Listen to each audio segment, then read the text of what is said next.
Boa noite, meu nome é Luciana, eu sou da Sociedade Brasileira de Eubiose desde 2014 e hoje eu vou falar um pouquinho com vocês a respeito dos 4 temperamentos e suas influências na educação.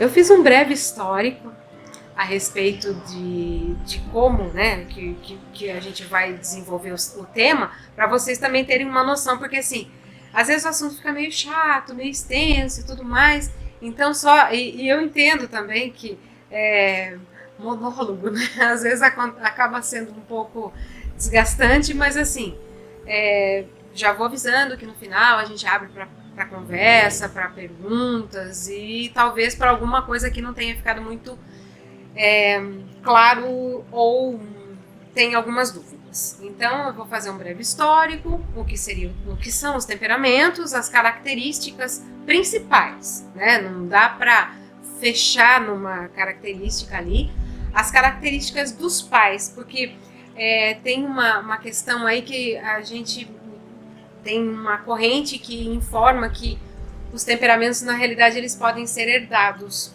Então aí fica essa questão de também ser importante entender o temperamento dos pais e o temperamento como uma ferramenta do desenvolvimento infantil, porque a gente percebe que acontece muito de ser negligenciado essa parte da personalidade das pessoas e fica bem delicado, porque às vezes a gente não entende o proceder das pessoas em relação às demais, na ambiência escolar ou na família e tudo mais, e com a observação e o estudo as coisas vão ficando mais, como eu posso dizer, mais facilitadas.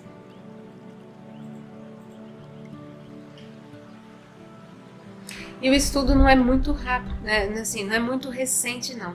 A gente percebe que por volta de 2.400 anos, Hipócrates, que é considerado o pai da medicina, já dividiu os humanos nesses 4 tipos distintos e foi classificando segundo os temperamentos. Inclusive, ele fazia um estudo das doenças, que foi mais desenvolvido posteriormente pelo Cláudio Galeano, porque ele era um médico investigativo e ele usava muito essa questão eles não usavam necessariamente como temperamentos, mas eles usavam o termo humores. E eles ligavam essa questão dos temperamentos às questões fisiológicas. Aí há uma definição muito simples do que é temperamento.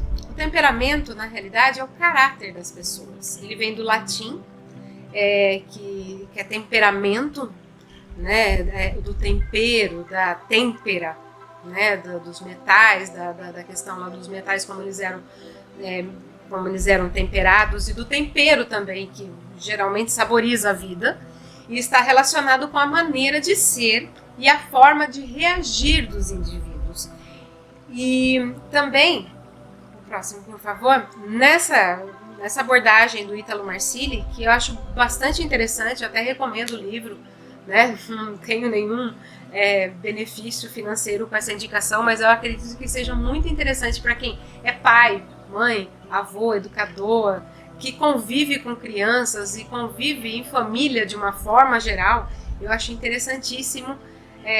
Inclusive eu que sou uma leitora voraz, eu acabei lendo esse livro, não chegou no final de dia, eu acabei atravessando um pedacinho da noite e até um pouco da madrugada para ler, porque assim, foi tão interessante. Segundo ele, o temperamento é uma estrutura mineral da psicologia humana, uma estrutura fixa, que não muda.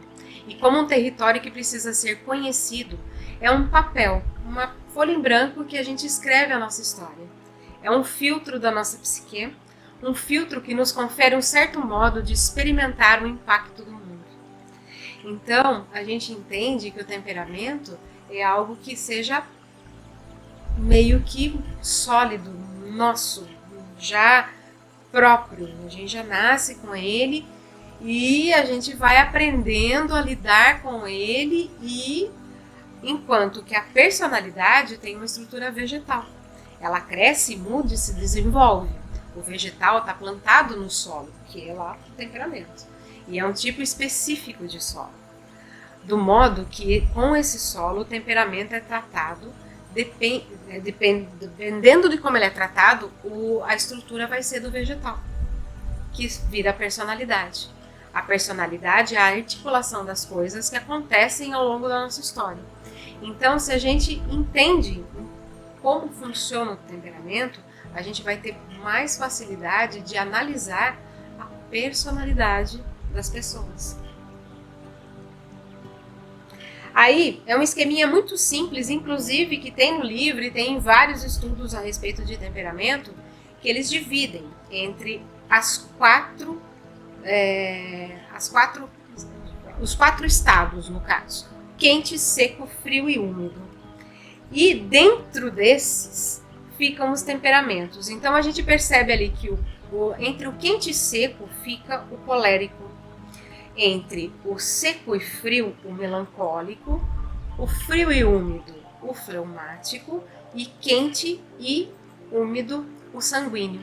Então a gente percebe na linha de cima os quentes e abaixo o frio. Também a gente consegue associar aos temperamentos os elementos básicos, os 4 elementos básicos, que são fogo, terra, água e ar, que a gente vê ali relacionado com cada um dos temperamentos. E ali também não estão mencionados, mas também dá para relacionar com as estações do ano, né? Que o colérico seria o verão, o melancólico o outono, o fleumático o inverno e o sanguíneo a primavera. E outra coisa também que a gente estudando, a gente acaba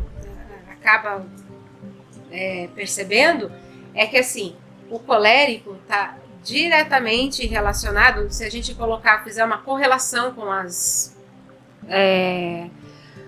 idades, né, com as fases do ser humano, o colérico está diretamente relacionado com o sanguíneo com a infância, o colérico com a adolescência, o melancólico com a idade adulta e o fleumático com a velhice. Então, às vezes a gente pega muito, é muito comum, né? Às vezes a criança é mais sanguínea, né? Porque ela é mais expansiva e tudo mais, mas o primordial ali, né? O quente e seco é exatamente do colérico, e embora a predominância das crianças sejam mais no temperamento sanguíneo, mas isso não é via de regra. Os objetivos. Na realidade, os temperamentos eles não podem ser usados simplesmente como uma justificativa. Tipo, eu nasci assim, é a síndrome de Gabriela que eu menciono ali. Eu nasci assim, eu cresci assim, eu sou sempre assim. Não é bem assim, né? A gente sabe que a gente tem que se moldar de acordo com o ambiente, a gente tem as regras que a gente vive em sociedade e tudo mais. E o temperamento ele nunca deve ser usado exatamente como uma justificativa. Eu sou colérico, eu sou assim mesmo, mandão, e assim pronto, acabou. Não é bem assim, né? Ele deve ser usado como uma ferramenta para a gente conseguir entender e se colocar melhor no lugar do outro, porque ali entra que as pessoas não sentem exatamente da mesma forma que eu. Eu sou um ser humano que tenho as minhas características, o meu temperamento, a minha personalidade, e vou conviver com seres humanos que também são da mesma forma e que interagem com o mundo e com o outro de acordo com a situação dele, do temperamento e a personalidade dele, né? O trabalho do temperamento é muito importante exatamente para a formação do caráter, porque se a gente não leva isso muito em consideração também, simplesmente passa por cima, é bastante delicado. Também não deve só ser levado em consideração esse tempo, mas também. E um dos propósitos é identificar o temperamento das crianças, filhos, netos, parentes, sobrinhos, alunos, enfim, né? Até o nosso mesmo, que é tão importante, né? E poder incentivar essas crianças, porque na realidade Como nós fazemos parte da Eubiose, a gente tem um lema que é o spes messes in semine, que a esperança da colheita reside na semente. Então, a motivação para essas crianças, para que elas sejam uma semente, efetivamente uma semente produtiva do nosso futuro, eu acho que é muito válido em todos os campos, mas assim, nos afeta diretamente. E as motivações, finalmente as motivações, o que pode ser feito para que essa criança lá no seio da sua família, né, possa ser incentivada e possa melhorar. E serve pra gente também, né, porque nós também.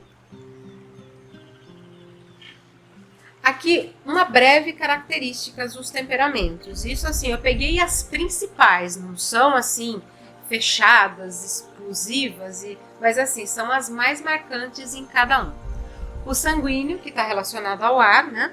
Ele geralmente é muito falante, expansivo, envolvente, extrovertido, são muito avoados, né? Ligados ao ar, são muito divertidos, eles gostam das pessoas, né? E sempre estão muito bem vestidos, sempre estão, assim, eles gostam do social, né? Tem uma resiliência muito grande, muito boa, gostam de estar em público, né? Aceitam muito bem a situação. Mas, né, tem que estar perfeitinho aí, minha gente, e às vezes eles são bagunceiros. Não necessariamente na vida em si, mas assim, às vezes a vida deles é meio desorganizadinha, são meio aéreos e tudo mais. Aí o colérico, né, que ninguém quer ser, né, porque, nossa, é muito chato ser colérico, né, eu sou bravo, eu sou chato, eu sou mandão da história, mas não é bem assim. Ele tem um lado muito bacana também, porque ele é ligado ao fogo, ele é um líder nato, é natural dele isso. Ele é muito ativo, dinâmico, gosta dos desafios. Olha lá o líder nato que eu já tinha comentado. Só que assim, às vezes ele parece meio sem emoção. Ele gosta muito, ele é muito determinado, independente ao suficiente. Então ele fica muito naquela situação assim, não, sou o senhor de mim e tá tudo bem, então parece que não preciso de mais ninguém e tá tudo ótimo. Corajoso. Tem essa parte muito bacana, porque ele tem essa coragem, justamente por essa necessidade compulsiva que ele tem das mudanças, ele tem essa coisa de ser o corajoso, de ser desbravador e tudo mais. E também não se abate facilmente. Falando nesse abatimento, é muito comum as pessoas, né, com um temperamento predominantemente sanguíneo ou colérico, elas têm muito mais energia. São pessoas que gostam de falar, de liderar, dessa socialização. O pessoal mais melancólico e os fleumáticos, eles estão na linha mais fria e mais, assim, são mais sensíveis e mais pensantes. Não que os sanguíneos e coléricos não sejam pensantes, não é questão disso. A questão é que eles são mais ponderados e têm uma energia mais concentrada, enquanto que nos sanguíneos e coléricos a energia é mais expansiva. Aí o melancólico, que é o sensível, ele geralmente é profundo, pensativo, analítico, abnegado, ele é sério, cheio de propósitos. Geralmente, até numa criança, você vai ver que é uma criança mais quietinha, mais retraída, mas muito sensível, assim, que a gente percebe que ouve uma música, às vezes até se emociona, tem todo um cuidado com as coisas, é muito idealista e, assim, se ele não for muito bem estimulado, ele acaba se tornando um adulto, uma criança em si, um ser humano muito egocêntrico. E o fleumático, que é a criança, que eu sempre costumo dizer, que é a criança que todo pai gostaria de ter. É uma criança tranquila, calma. Geralmente é aquela criança assim que você dá um Lego fica lá por horas, dá um Playmobil, um Lego, um videogame, alguma coisa assim, ele fica por horas ali. Mas assim, em contrapartida, isso é delicado, porque ele também tem que ser colocado a ser desafiado. Então ele interioriza muito os sentimentos, ele é muito introspectivo.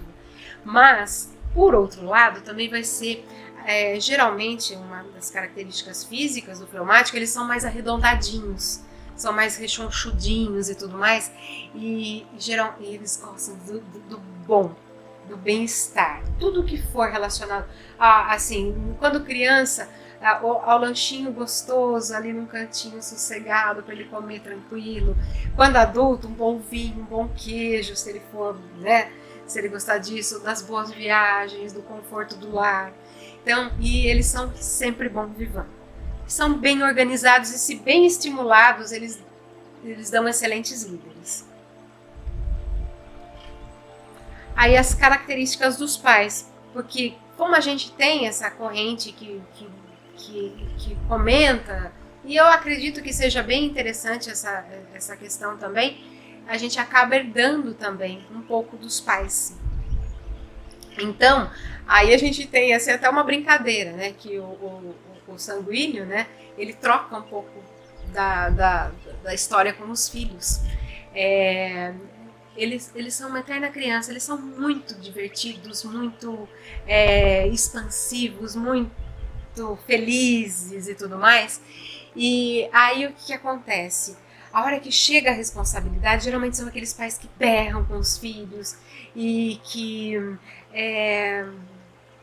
acabam entrando, sendo os amigos dos filhos, amigos dos filhos, mas assim, no geral, eles são bons pais, isso não nos desabona, mas em contrapartida, esse lado que deles serem muito apreciados pelos filhos pode comprometer um pouco na disciplina e na educação e no modus operandi de uma forma geral do lar. O pai colérico já é o general, né? Super organizado, tudo certinho e tudo mais. E uma das grandes vantagens dele é que, sim, geralmente ele vai motivar a família a fazer as coisas, a melhorar, vamos exercitar, vamos fazer uma alimentação saudável. Só que, assim, ele é muito independente, então a atitude dele é a que prevalece na casa. Ele geralmente tem uma dificuldade muito grande de ouvir os demais e os filhos, inclusive, e ele toma as decisões às vezes pelos filhos, e nem sempre isso é muito benéfico, né? Mas, em contrapartida, ele sempre vai ser um pai ali muito presente. O fleumático vai ser um bom diplomata, né? Porque geralmente nas empresas, quando eles fazem a questão de análise para as carreiras e tudo mais, né? Os fleumáticos são colocados como os diplomáticos da história, né? Se fosse comparados com nacionalidades, seriam os suíços, né? Seriam pessoas assim que sempre se dão bem com todos, muito na deles e tudo mais.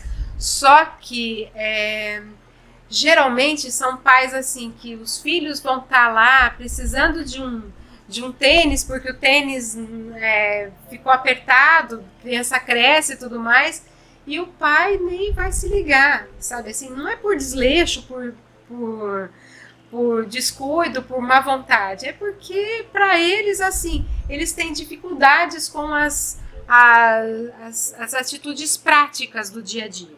Então, às vezes, isso vai acabar se refletindo também na personalidade das crianças. Então, é bastante importante identificar o tipo do pai, para também a gente poder se entender melhor. E o melancólico é o que exige muito, ele é muito criterioso, ele é muito rígido, né? É aquela pessoa, assim, vamos dizer assim, que aquela pessoa extremamente organizada, metódica, que geralmente arruma a bagunça dos filhos. Os filhos geralmente comem com a ajuda deles para não se sujarem, e as crianças acabam não tendo essa independência. Eles são sensíveis, mas ao mesmo tempo eles são muito bravos, eles são muito exigentes com as crianças, né? E isso também acaba tendo as implicações como todos os outros casos. Aí, o temperamento, a gente faz uma análise de como uma ferramenta para o desenvolvimento infantil, porque assim, não adianta a gente conhecer o temperamento e não aplicar no dia a dia. E aí a gente fala, eu falo especificamente do infantil, mas isso daí serve pra gente também. Porque a gente conhecendo o temperamento da gente, é mais fácil da gente tentar falar, nossa, mas posso melhorar um pouquinho aqui, eu posso me forçar a fazer isso, né? Então, acho que sempre é válido. E a proposta é bem essa mesmo, é de dicas e possibilidades, na minha visão pedagógica aqui, né? Para os 4 temperamentos primordiais. Nada mais do que isso, são dicas, ideias e sugestões apenas. Aí, ó, a gente tem basicamente, assim, eu fiz um apanhado dos sanguíneos. O sanguíneo é o sistema nervoso e as emoções que são predominantes. A vivacidade do corpo físico faz com que ele seja muito móvel. Então, é aquela energia que eu tinha falado lá para vocês, do quente. Como tem o ar no meio disso tudo, vem a fragilidade, a volatilidade e também, geralmente são crianças magrinhas, ágeis, rápidas e são bastante flexíveis. Eles não têm o egocentrismo, né, dos coléricos, mas eles são bastante parecidos em alguns aspectos, principalmente esse da energia aí. Ele é mais alegre, ele é um pouco menos passional lá do que o melancólico e o colérico. Ele é mais alegre, ele tem os olhos azuis, mas assim, não é uma característica predominante. Os olhos escuros e intensos são mais próprios dos coléricos, né? Mas assim, não é uma característica assim muito determinante. Eles são sociáveis, despreocupados, tagarelas, carinhosos, otimistas. Só que é aí que mora o perigo. Como eles não têm muita, tem essa coisa aérea, volátil, né? Vamos lá, tá tudo bem, tá tudo bom e tudo mais.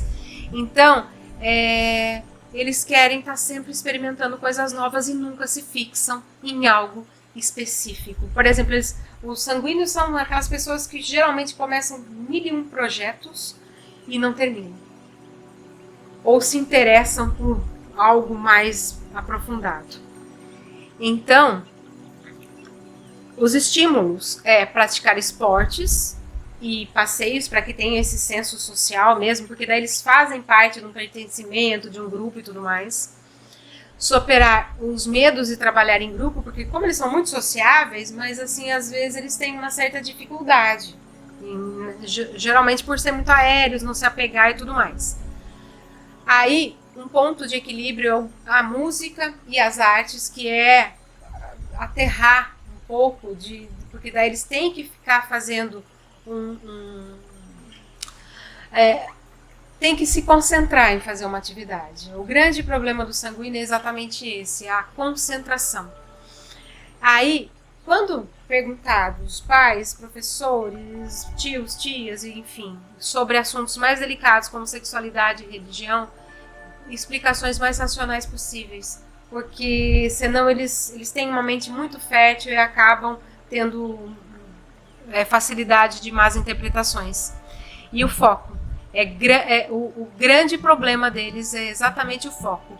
E também não adianta só martirizar com uma única atividade, tem que ter lá a multidisciplinaridade, porque vai sempre incentivando, ele sempre tem que estar incentivado. Os coléricos, o sangue e a circulação. E eles são muito egocêntricos. A vontade deles, então eles acham que assim, tudo tem que ser feito, e com a história de serem líderes natos, eles acham que tudo tem que ser feito da forma deles. E quando eles colocam alguma coisa na cabeça, eles vão até que aquele negócio se concretize. Nem que por isso eles tenham que magoar as pessoas. Às vezes eles não têm muito tato nos relacionamentos. E por isso aquele andar firme. Você já olha aquela criança assim que anda, aquele calcanhar batendo no chão, você já olha, já fala, ih, é um colérico indo por ali, vamos lá, vamos dar bastante atividade para ele. Ele tem uma força muito grande e tem que ser muito bem trabalhado.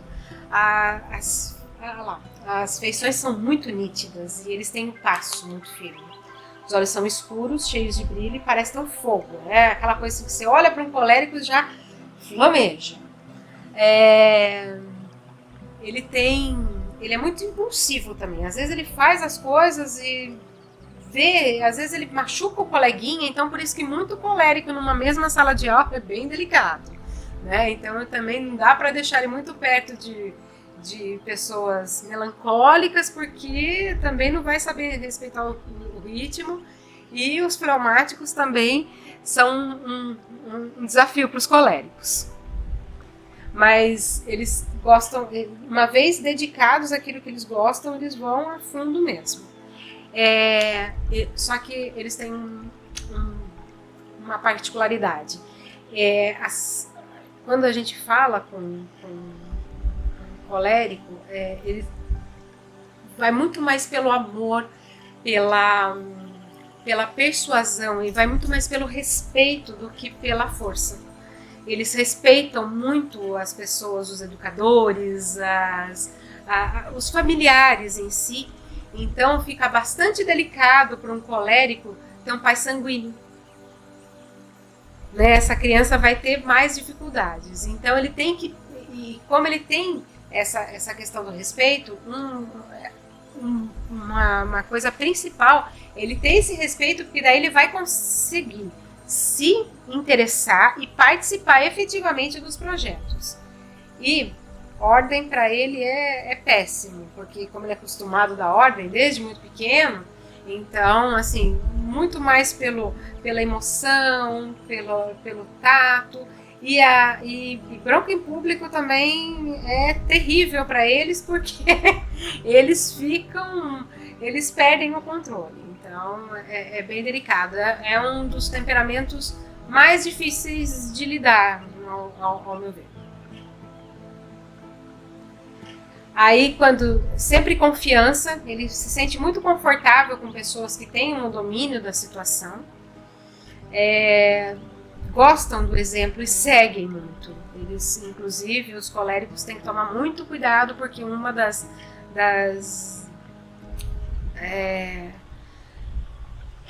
como eu digo, das tendências, né, não boas, são exatamente o fanatismo. Então eles têm que estar ali, tem que ter um exemplo bom, a pessoa tem que estar junto, fazer com ela, com a criança ou com o adulto em si, mas eles têm que ser constantemente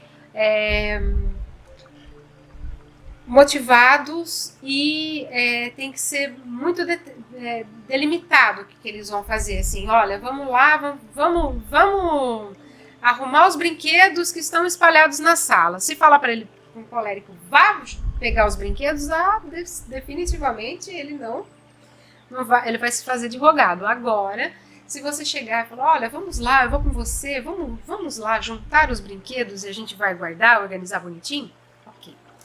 E também, eles têm muito ataque colérico mesmo, aquela coisa de birra, de gritar e tudo mais. Então, a melhor forma é sempre agradar, abraçar, tentar olhar nos olhos, que é uma forma de acalmá-los. A criança fleumática, as glândulas, né, como eu tinha falado, a fleuma, né, que é o nosso sistema que cobre o nosso organismo, que é frio, né, úmido.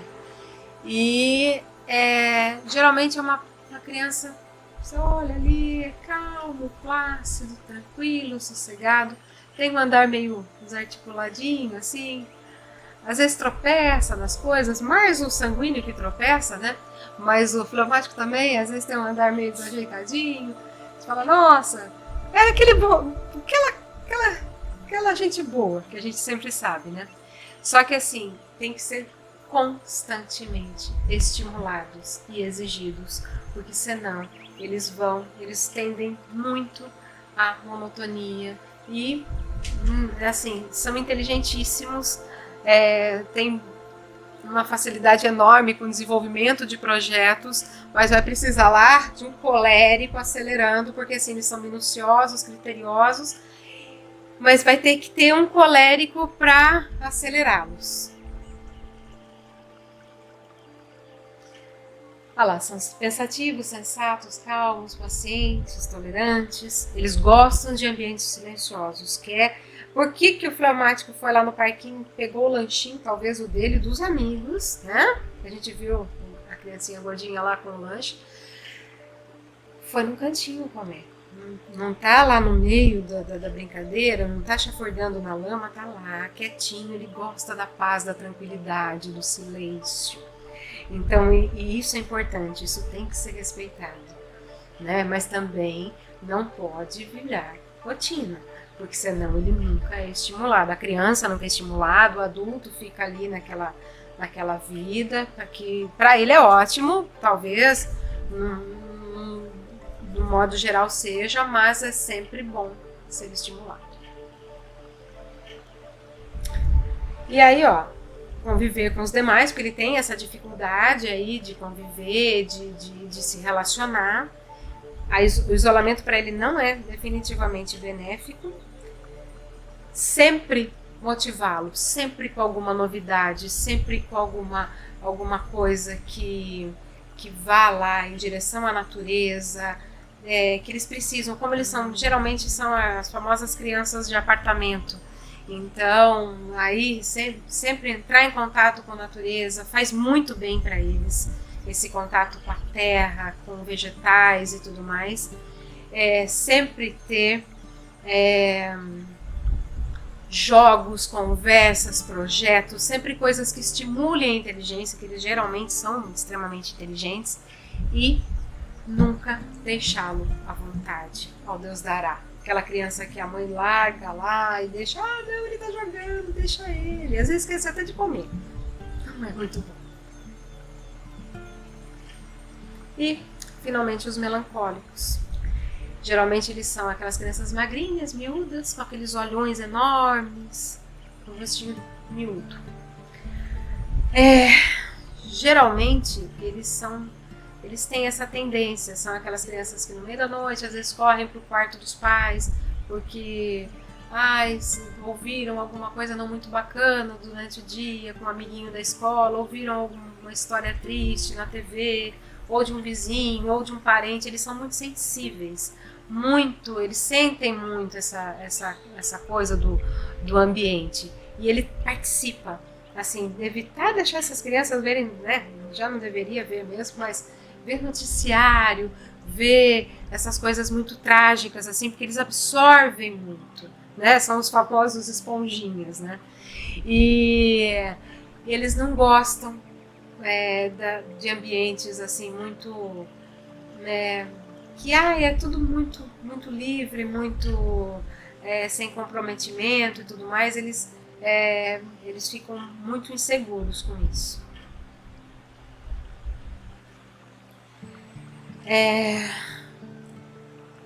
Geralmente, uma tendência muito forte do melancólico é se tornar um ser muito egocêntrico, porque ele acaba ficando muito em torno de si, ficando por ambientes hostis ou por questões dele mesmo. Ele é muito introspectivo também, muito parecido com aquela questão da linha fria ali, que é muito parecido com o fleumático. Às vezes, ele tem um andar firme, pausado, né? Ele uma estrutura mais assim, mas às vezes é um andar pesado, às vezes é muito comum a gente perceber eles arrastando os pés. É bem, bem comum. E às vezes são altões, crescem muito, então por carregarem essa tristeza do mundo, tem essa coisa meio encurvadinha, meio melancólico mesmo. E aí, um perigo para estimular, né, essa criança é chegar lá, né, querendo contar piadinha, querendo alegrar, falar, nossa, tadinho, tão tristinho, né? Vamos alegrar, vamos contar uma piadinha. Para melancólico definitivamente não funciona. Aí ele gosta muito, e seria interessante, às vezes, comentar relatos de vida, de biografias, são muito interessantes. Eles ficam encantados, mas assim, procurar histórias incentivadoras, motivadoras e não tragédias e tudo mais, porque eles vão entrar naquela história e podem ser estimulados a serem mais alegres. E outro perigo também é restringir a alimentação dessas crianças. Essas crianças a açúcar. Claro que também não vai entupir essa criança de açúcar, tem toda uma questão nutricional aí, mas assim, deixar essa criança sem açúcar, sabe, fruta, né, de um modo geral é sempre benéfico, porque eles precisam dessa energia, exatamente. No fleumático é interessantíssimo a carne.